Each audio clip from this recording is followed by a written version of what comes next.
दुर्योधन का ननिहाल पहले गंधार कहलाता था, अब उसको अफगानिस्तान कहते हैं। पंडित नंदराम टिक्कू वहां प्रधानमंत्री थे, लेकिन वहां हिंदू जैन बौद्ध सिख खत्म हो गए। राजा रणजीत सिंह पंजाब के राजा थे, बाद में पंजाब के दो टुकड़े हुए। जो पंजाब भारत का हिस्सा है वहां तो हिंदू जैन बौद्ध सिख हैं, लेकिन जो पंजाब पाकिस्तान बन गया वहां हिंदू जैन बौद्ध सिख खत्म हो गए।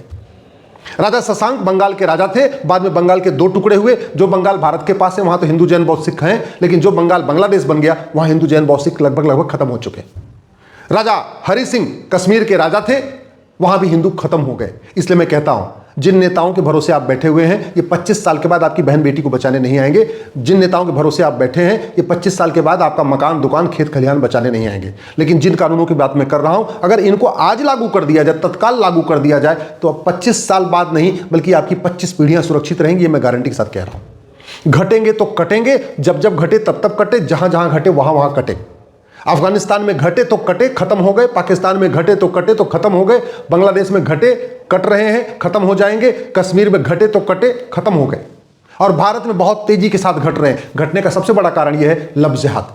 5 लाख बहन बेटियां हर साल गायब हो रही हैं, उसमें 3.5 लाख लव जिहाद का शिकार हो रही हैं। और लव जिहाद नेताओं के भाषण से नहीं रुकेगा, अभिनेताओं की बात करने से नहीं रुकेगा, फिल्म देखने से नहीं रुकेगा। लव जिहाद रुकेगा केवल और केवल राम नीति और कृष्ण नीति लागू करने से, सठे साठ्यम समाचरित भय बिन होए नपरीत लागू करने से लव जिहाद रुकेगा, कानून बदलने से। मैं गारंटी के साथ कहता हूं 90% लव जिहाद साल भर के अंदर रुक जाएगा, अगर सरकार लव जिहाद को राष्ट्र की सुरक्षा के लिए खतरा घोषित करे, देश की एकता अखंडता के लिए खतरा घोषित करे, ऑर्गेनाइज क्राइम डिक्लेयर करे, एक्ट ऑफ टेररिज्म डिक्लेयर करे, और लव जिहाद करने वालों के 100% प्रॉपर्टी जब्त करने, नागरिकता खत्म करने और साल भर के अंदर आजीवन कारावास देने के लिए कानून बना दे। मैं गारंटी के साथ कहता हूं 90% लव जिहाद रुक जाएगा। जो हम घट रहे हैं ना, उस घटने का दूसरा सबसे बड़ा कारण है भारत में घुसपैठ बहुत तगड़ी हो रही है। और मैं गारंटी के साथ कहता हूं 90% घुसपैठिए अपने आप भाग जाएंगे, एनआरसी करना ही नहीं पड़ेगा।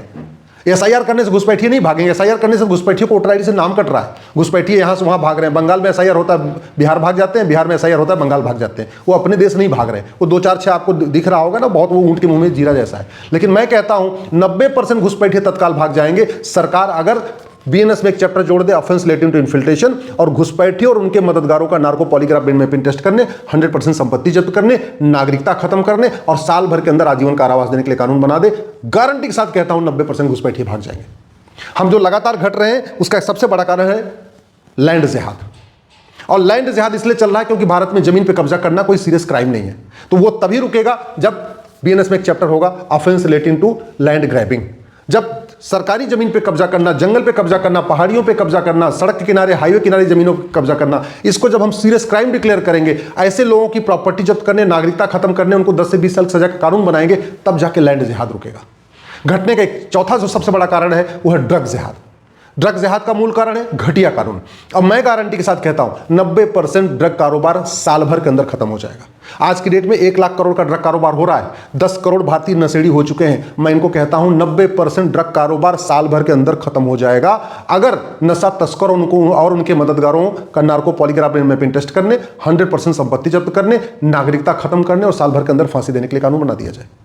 हमारे पास नेशनल सिक्योरिटी एक्ट है, लेकिन हमने ड्रग स्मगलिंग को राष्ट्र की सुरक्षा के लिए खतरा घोषित नहीं किया। हमारे पास यूएपीए है, लेकिन हमने ड्रग कारोबार को अनलॉफुल एक्टिविटी डिक्लेयर नहीं किया। हमारे पास एक्ट ऑफ टेररिज्म के लिए सेक्शन 113 है, लेकिन हमने ड्रग कारोबार को एक्ट ऑफ टेररिज्म डिक्लेयर नहीं किया। हमारे पास वेजिंग वॉर के लिए सेक्शन 147 है, लेकिन हमने ड्रग कारोबार को वेजिंग वॉर डिक्लेयर नहीं किया। हमारे पास जो हमारी संप्रभुता, एकता, अखंडता के लिए खतरा है, उसके लिए सेक्शन 152 है बीएनएस में, लेकिन हमने ड्रग कारोबार को न संप्रभुता के लिए खतरा घोषित किया, न देश की एकता अखंडता के लिए खतरा घोषित किया। जब तक कठोर कानून नहीं बनेगा, जब तक राम नीति लागू नहीं होगी, भय बिन होए नपरीत, जब तक कृष्ण नीति लागू नहीं होगी, सठे साठ्यम समाचरित, जब तक चाणक्य नीति लागू नहीं होगी, जब तक कठोर कानून नहीं बनेगा, तब तक ड्रग कारोबार नहीं रुकेगा। और ड्रग कारोबार नहीं रुकेगा, नपुंसकता बढ़ेगी, बांझपन बढ़ेगी, हमारे बच्चे नशेड़ी हो जाएंगे और भारत बर्बाद हो जाएगा। घटने का जो सबसे बड़ा इंपॉर्टेंट कारण है वो है धर्मांतरण।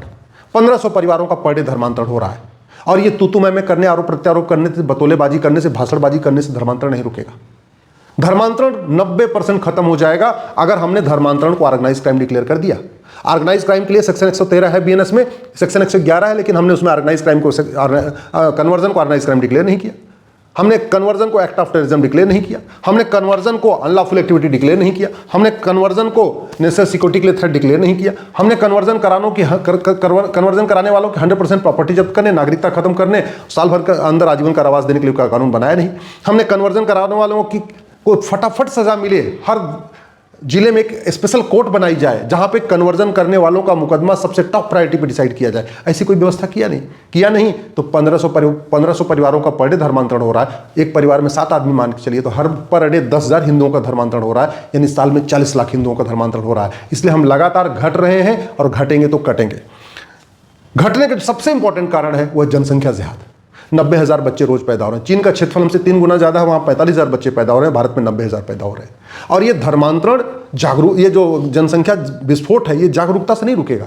जो समझदार लोग थे वो हम दो हमारे दो कर रहे हैं, बहुत सारे तो हम दो हमारे एक कर रहे हैं, लेकिन जो जानबूझ के 10 से 12 बच्चे कर रहे हैं, 15 बच्चे कर रहे हैं, वो तो तभी रुकेंगे जब भारत में एक यूनिफॉर्म सिविल कोड लागू होगा, पॉपुलेशन कंट्रोल लॉ लागू होगा। बहुत सारे लोग कह रहे हैं यूनिफॉर्म सिविल कोड लागू कर दें, लोग नहीं माने तो क्या होगा?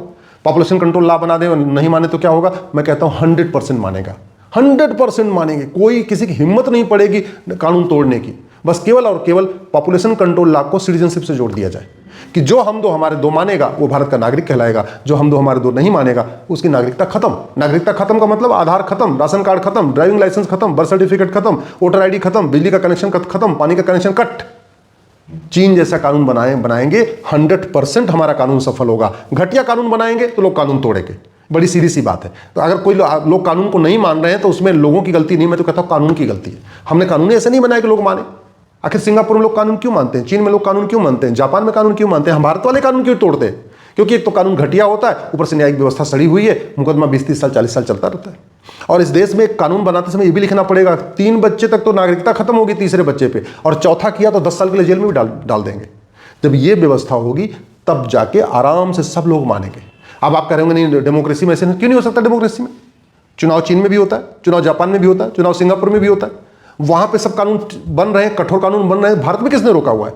और अगर आपको लगता है कि नहीं कुछ लोग अराजकता फैलाएंगे तो भ्रष्टाचार खिलाफ कठोर कानून बनाइए। अगर आपको लगता है नहीं कुछ 100 परिवार है, पॉलिटिकल परिवार जो सड़क पे नंगा नाच करेंगे, तो उनको भगाने की भी इंतजाम करना पड़ेगा। भ्रष्टाचारियों के 100% संपत्ति जब्त करने, नागरिकता खत्म करने, आजीवन कारावास फांसी देने के लिए कानून बनाइए। ये 100 पॉलिटिकल परिवार जो भारत में अराजकता फैलाते हैं भारत छोड़ के भाग जाएंगे। भारत छोड़ के भाग जाएंगे, उसके बाद जो कानून बनाना हो बनाइए, लेकिन कानून तत्काल बनाना पड़ेगा।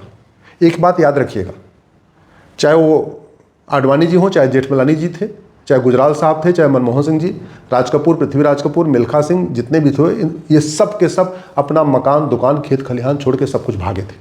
अगर हमने कानूनों को तत्काल नहीं लागू किया तो 25 साल के बाद विकास नहीं होगा, विनाश होगा। लिख के रख लीजिए, महाविनाश होगा, महान नरसंहार होगा 25 साल के बाद। ये मैं आपको डराने के लिए नहीं बता रहा हूं, ये पिछला इतिहास बता रहा है। अगर हम भारत को बचाना चाहते हैं, सुरक्षित भारत बनाना चाहते हैं, तो हमें लव जिहाद, लैंड जिहाद, ड्रग जिहाद, घुसपैठ जिहाद, धर्मांतरण जिहाद, जनसंख्या जिहाद के खिलाफ तत्काल कठोर कानून बनाना पड़ेगा।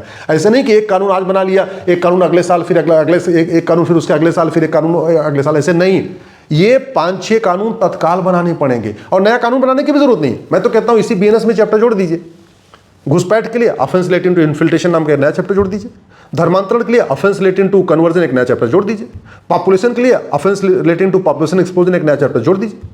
ड्रग के लिए offence relating to drug smuggling नया चैप्टर जोड़ दीजिए।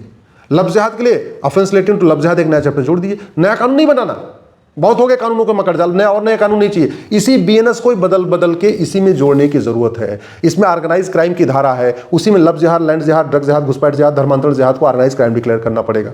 इसमें एक्ट ऑफ टेररिज्म के लिए सेक्शन 113 है, उसी में लव जिहाद, लैंड जिहाद, धर्मांतरण, घुसपैठ, जनसंख्या विस्फोट को एक्ट ऑफ टेररिज्म डिक्लेयर करना पड़ेगा। इसी में हमें जो हमारा राष्ट्र की सुरक्षा संप्रभुता के लिए खतरा 152 है, उसी में जो घोषित करना पड़ेगा लव जिहाद, लैंड जिहाद, ड्रग जिहाद, घुसपैठ, ये हमारा राष्ट्र की सुरक्षा के लिए खतरा है। इसी में सेक्शन 147 है वेजिंग वॉर, हमें लव जिहाद, लैंड जिहाद, धर्मांतरण, घुसपैठ को वेजिंग वॉर डिक्लेयर करना पड़ेगा। नया कानून नहीं बनाना, इसी में ही हमको अमेंड करके, इसी को मॉडिफाई करके आराम से हम भारत को सुरक्षित बना सकते हैं। लेकिन कानून नहीं बनाया तो याद रखिएगा, फिर से रिपीट कर रहा हूं, आज के नेता अभी 25 साल के बाद आपका मकान दुकान बचाने नहीं आएंगे, आपका खेत खलिहान बचाने नहीं आएंगे, आपकी बहन बेटी को बचाने नहीं आएंगे। आज जो मैं कानून कह रहा हूं अगर तत्काल बना दिया गया, आपकी 25 पीढ़ियां सुरक्षित रहेंगे।